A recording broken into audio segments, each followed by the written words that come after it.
Dando continuidade à explicação sobre o reino fungi, tá? Nesse vídeo aqui nós iremos falar agora um pouco sobre a classificação dos fungos, falar sobre os três grandes grupos dos fungos, né? E algumas importâncias sobre esse reino. Tá? Eu sou o professor Rodrigo, tá? Então essa é a parte 2 do conteúdo sobre os fungos. Nós iremos começar, tá? Só lembrando que são três grandes grupos, tá? Dos fungos. Nós iremos começar com os zigomicetos. Zigomicetos são os fungos que vão formar os zigósporos, tá? Os esporos desse grupo, no seu ciclo de vida. E podem ser encontrados no solo, decompondo matéria orgânica de animais ou de plantas mortas. Tá? Então ele é muito importante ali na ciclagem de nutrientes, como é a função geral dos fungos. Né? Ele tem essa importância ecológica aí para o planeta. Esses fungos eles são compostos por hifas cenocíticas, tá? Deixa eu ligar aqui o laser. Por hifas cenocíticas, a gente tem que lembrar que são hifas cenocíticas. Nós temos as hifas septadas e as cenocíticas que não tem aquelas divisões, tá? Então nós iremos encontrar vários núcleos dentro dessas hifas, tá? Elas são possuem vários núcleos, tá? Não é só um, tá? Como são as septadas. E muitas dessas espécies de zigomicetas vão formar micorrizas, tá? Que vão fazer associação simbiótica com as raízes de algumas plantas, tá? Para que ambos possam se beneficiar aí dessa associação. Tá? Então muitos fazem ali micorrizas. Os zigomicetos são importantes aí na elaboração de produtos comerciais valiosos, tá? Como molho de soja, anticoncepcionais e até drogas anti-inflamatórias. Tá bom? Mas a gente vai focar mais aí no ciclo reprodutivo deles. Tá? Um dos fungos desse grupo mais famosos é o bolor negro do pão, tá? Que a gente já deve ter visto aí pelas nossas casas. Então, como eu falei, a gente vai focar mais no ciclo de vida deles, tá? Então aqui tem um esqueminha que mostra como que eles se reproduzem, tá? Como que eles podem se espalhar pelo ambiente. Então a gente vai acompanhar aqui o ciclo, passo a passo. Vai começar aqui com os gametângios, tá? Que vão ser hifas haploides. Vão ter vários núcleos aqui, elas são cenocíticas, né? Então tem vários núcleos aqui. Então quando essas hifas elas são compatíveis, tá? Elas liberam lá os feromônios no ambiente, são compatíveis, elas vão se unir, tá? Elas vão se juntar. Então a gente chama essas hifas aqui de gametângios.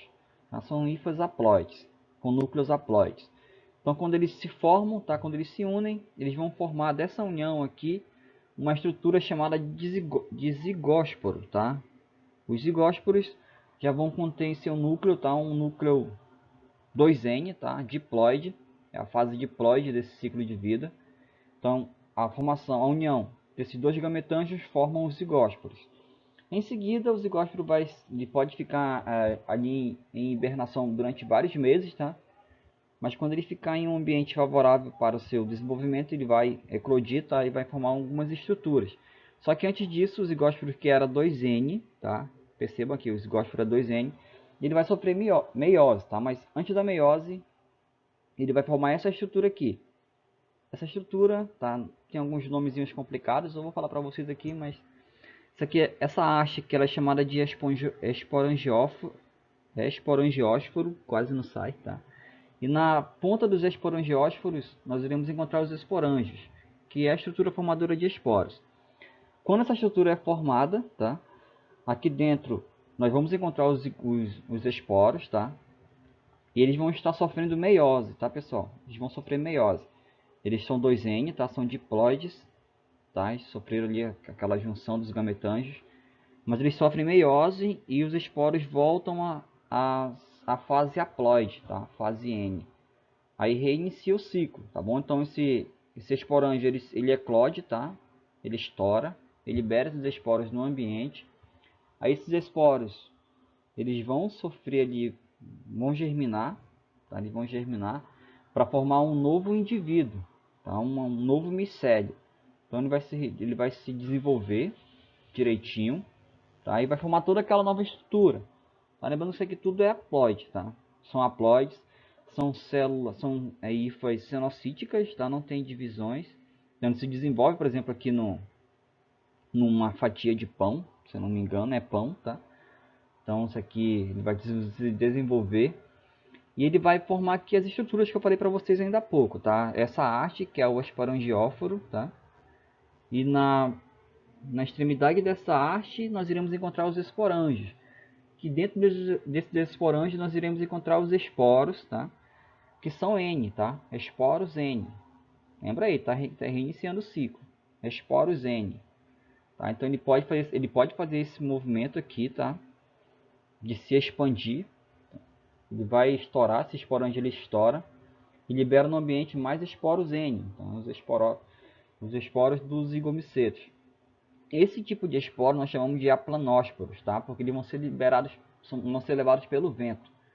Tá? Então eles não têm como se locomover, então, nós chamamos eles de aplanósporos. Então quem leva esses esporos para outros ambientes é o próprio ambiente 5 pelo vento, tá? É o vento que faz esse trabalho.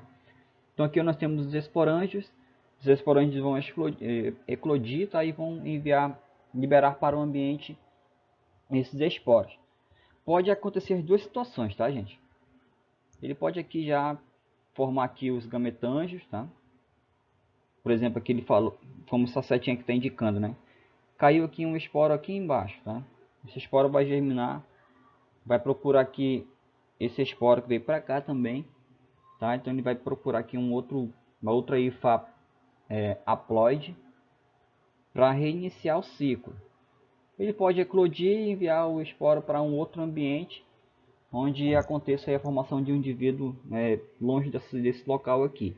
Tá? Mas dessa forma que os fungos zigomicetos conseguem aí se reproduzir. Tá bom?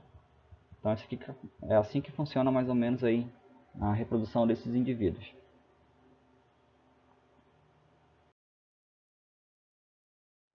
Os ascomicetos, tá? Que é um grupo bem maior, tá? Na verdade é o grupo que reúne o maior número de espécies dentre os fungos. Eles são muito importantes na decomposição da matéria orgânica. Tá? Então eles fazem essa ciclagem de nutrientes, são dos indivíduos muito importantes nesse processo. Nós iremos encontrar muitas formas de micorrizas dentro desses grupos, somente com orquídeas. Também nós iremos encontrar os líquens, tá? Aqui tem algumas fotos de alguns líquens aqui. Eles também conseguem se fazer associação com algas e formar os líquens. Então é um grupo bem diversificado aqui, ele é bem amplo. E além deles, tá? Além desses indivíduos filamentosos, tá? Pluricelulares, nós iremos encontrar os indivíduos unicelulares, que são as leveduras. Tá? Os levedos também estão dentro desses grupos aqui, dentro do grupo dos ascomicetos.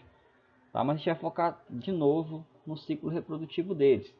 Tá? Mas antes de chegar lá no ciclo reprodutivo,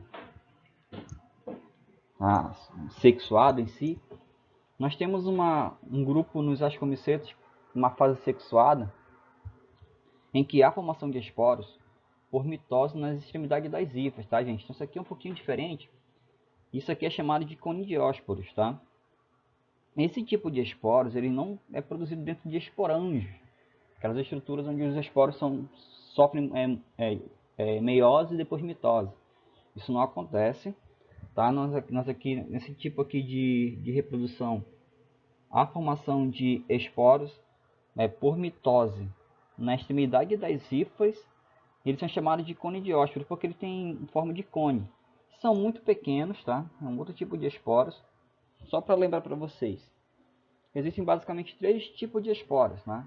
Nós temos os zoósporos, que são esporos flagelados. Nós iremos encontrar em alguns fungos aquáticos, tá? Há uma confusão ainda em relação à classificação desses fungos, mas existem alguns fungos aquáticos que a gente vai encontrar esses esporos flagelados chamados de zoósporos, então a gente consegue se locomover.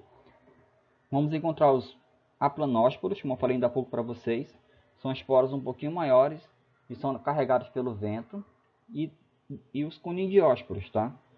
Que são um pouquinho menores, tá? Tem forma de cone, tá? E também são transportados pelo vento, mas tem essa peculiaridade, eles não formam esporângios. Então nas extremidades das hifas ele já vai sendo formado, tá? Esse esporo por mitose mesmo, e já vai sendo liberado no ambiente. Tá? Então isso aqui é uma característica que acontece dentro dos ascomicetos. Mas a característica marcante dos ascomicetos, no entanto, é o tipo de esporos na fase sexuada, tá? Isso é chamado de ascósporos, que se formam no interior dos ascos. Então a gente vai ver agora esse processo, como que ele acontece mais ou menos. Tá? Então aqui tem esse esquema, só para a gente acompanhar como acontece esse processo. Então a gente vai iniciar aqui da germinação, tá? Temos aqui duas hifas. Essas hifas são compatíveis, tá? Elas são compatíveis e elas conseguem ali formar um ascocarpo, tá, gente? Que é essa estrutura aqui, esse ascocarpo ou ascoma. Vocês podem encontrar a palavra ascoma aí nos livros. Bom, mas é a mesma coisa. Então aqui nós temos os ascocarpos. À medida que essa estrutura vai se desenvolvendo, tá? Quando chega na parte mais acima um pouco, mais ou menos nessa região aqui, nós iremos encontrar as hifas reprodutoras dicarióticas. A gente tem que lembrar lá o que é uma hifa dicariótica, tá? Quando ela tem dois núcleos, tá? N mais N, como está aqui no esqueminha, tá? N mais N. Temos as hifas monocarióticas, tá? Nós iremos encontrar apenas um núcleo, e as dicarióticas, em que nós iremos encontrar dois núcleos. Lembrando que eu não falei ainda, tá? Os ascomicetos possuem hifas septadas, tá? Então elas são divididas por septos, tá bom? Então aqui, hifas reprodutoras dicarióticas, essas hifas, elas vão sofrer aqui, já sofreram plasmogamia, né? Já houve a plasmogamia bem aqui, já aconteceu a formação de um ascocarpo, e em seguida, quando chegar nessa região aqui, essas hifas vão sofrer cariogamia, né? Isso aí vai formar uma estrutura chamada de asco, tá? Então a gente vai avançando, tá? Aqui as hifas são reprodutoras dicarióticas. Então ela vai formar essas estruturas aqui, ó, tá? Que é chamado de asco dicariótico, tá bom? É aqui nessa estrutura que vai acontecer a cariogamia. Esses ascos, eles ficam nessa região aqui, ó, essa região superior do ascocarpo, tá bem? Então eles ficam produzindo aqui esses esporos. Mas como que esse processo acontece, né? Então a gente vai continuando aqui vendo o processo. Acontece aqui, perceba que tem dois núcleos, né? Tem uma hifa dicariótica, tá? Ela é septada, não parece aqui os septos, mas ela é septada. Tem os dois núcleos aqui, ele sofre cariogamia. Lembrando que são N mais N, tá? N mais N vai formar um núcleo 2N, depois que acontece a cariogamia. Então forma um núcleo diploide, nós chamamos de zigoto. Em seguida, assim que forma aqui um núcleo diploide, esse núcleo vai sofrer meiose, tá? Então ele volta a ser de novo haploide, só que ele vai formar quatro núcleos haploides, tá? 4 núcleos N, tá bom? E em seguida, esses 4 núcleos N aqui vão sofrer mitose. Não se confunda, tá? Era núcleo diploide, só tinha um, né? Só tinha um aqui. Aí ele sofreu meiose. Aí deu origem a 4 núcleos haploides, tá? Em seguida, esses núcleos haploides aqui vão sofrer mitose. Aí ele dobra de volume, tá? De quantidade. Que era 4, passa a ser 8 núcleos haploides agora, tá? Nós iremos chamar esses núcleos de ascósporos, tá? Que são os esporos sexuados aí dos ascomicetos, tá bem? Então cada núcleo vai dar origem aí a 8 ascósporos, cada núcleo é 2N, diploide, vai dar origem a 8 ascósporos, que em seguida vai sofrer aqui, essa estrutura vai se romper, né? E vai liberar no ambiente ali os esporos, tá? Que são chamados de ascósporos, para reiniciar o ciclo. Então é assim que funciona, tá? Cariogamia, núcleo 2N, esse núcleo 2N sofre meiose, forma 4 núcleos haploides. Aí esses 4 núcleos haploides sofrem mitose, que vão formar 8 núcleos haploides. Aí nós chamamos eles de ascósporos, já que são os esporos para reiniciar o ciclo. Então assim que funciona aí o ciclo de vida de um ascomiceto. No último grande grupo, são chamados de basidiomicetos, são os mais famosos, eu acredito, tá? Todo mundo já viu um desse na vida, tenho certeza. Cerca de metade das espécies de basidiomicetos vão formar micorrizas, porque eles vão ter esse grande micélio aqui vegetativo, tá? É um micélio bem desenvolvido. E geralmente eles se associam com as raízes das plantas, tá? Para se ajudarem, tá? Para fazer aquele processo simbiótico, tá bom? Então aqui nessa figurinha, Aqui nós temos um cogumelo, tá bonitinho. E aqui tem as orelhas de pau, tá, gente? Para quem não lembra, tá? O que é uma orelha de pau? É isso aqui.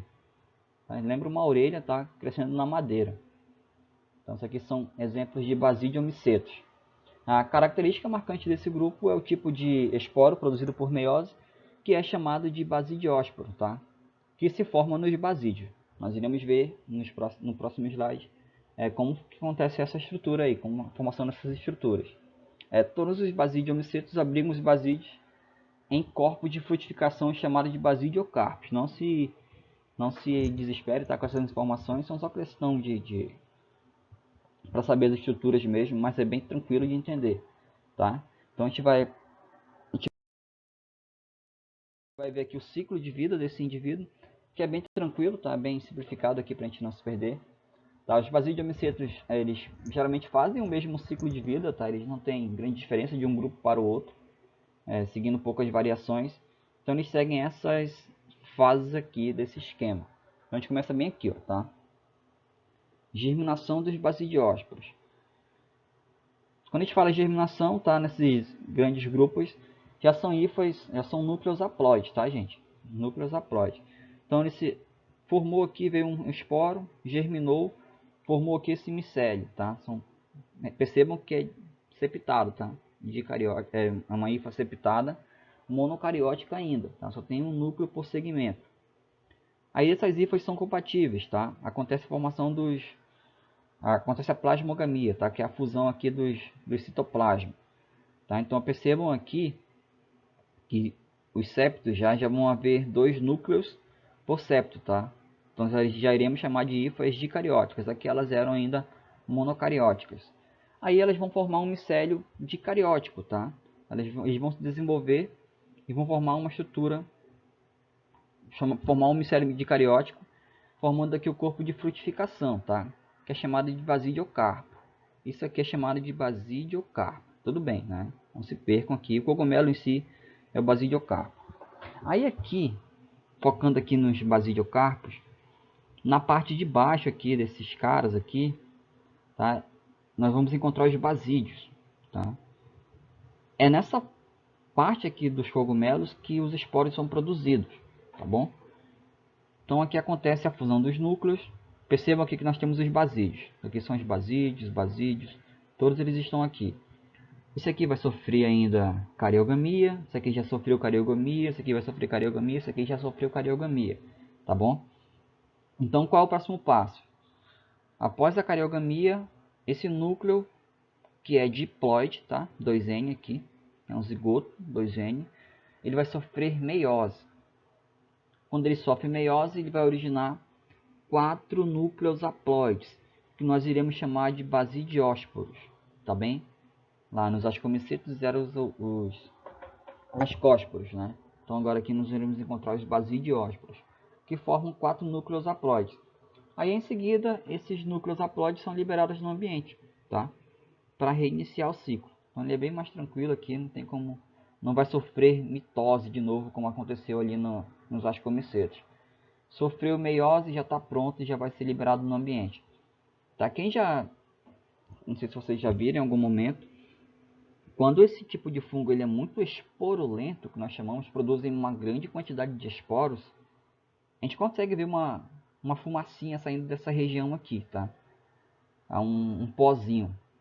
São esses esporos sendo liberados no ambiente. Aí esses esporos vão fazer ali o ciclo novamente ali do Basidium miceto. Tá? Então aí nós temos os grandes grupos, tá? Os zigomicetos, os ascomicetos e os basidiomicetos.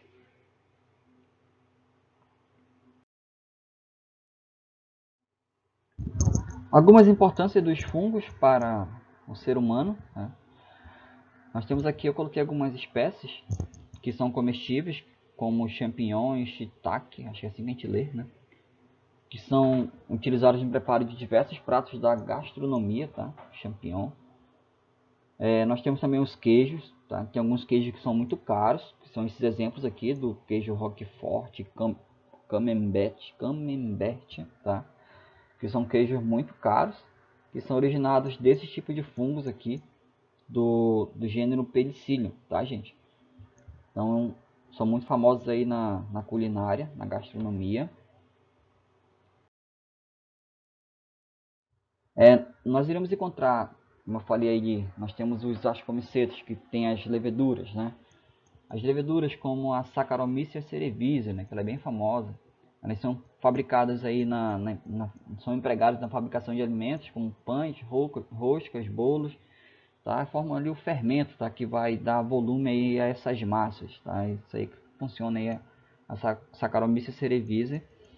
Também é utilizado em bebidas alcoólicas como a cerveja, o uísque e saquê, tá? Então elas são importantes nesse processo aí também de produção das bebidas alcoólicas. E na produção do vinho é um outro tipo de Saccharomyces, tá? Elipsoides, acho que é assim que a gente lê, tá? É uma outra espécie aí dentro desse gênero da Saccharomyces, tá bem? Então são algumas importâncias. Aqui, além dos fungos serem importantes decompositores, é a principal função deles no ambiente, tá? Os fungos são decompositores da matéria orgânica morta para fazer o ciclo dos nutrientes aí, do ciclagem de nutrientes. Eles são muito importantes na indústria alimentícia e de bebidas, como eu falei ainda há pouco. Os fungos também podem ser importantes na indústria farmacêutica, na produção de antibióticos como a penicilina. Tá? Então, lá no começo, lá atrás, a penicilina foi encontrada por acidente, tá? Aí encontramos um remédio para combater as bactérias, tá? Um antibiótico. E hoje nós temos vários antibióticos que são derivados da penicilina, tá? Azitromicina, amoxicilina, glucacabeína ali, tá? São antibióticos que podem ter relação ali com a penicilina, que foi extraída de um fungo, tá? Uma enzima extraída de um fungo do gênero Penicillium. Então, essas aí são algumas importâncias dos fungos, tá, gente? Para a nossa vida.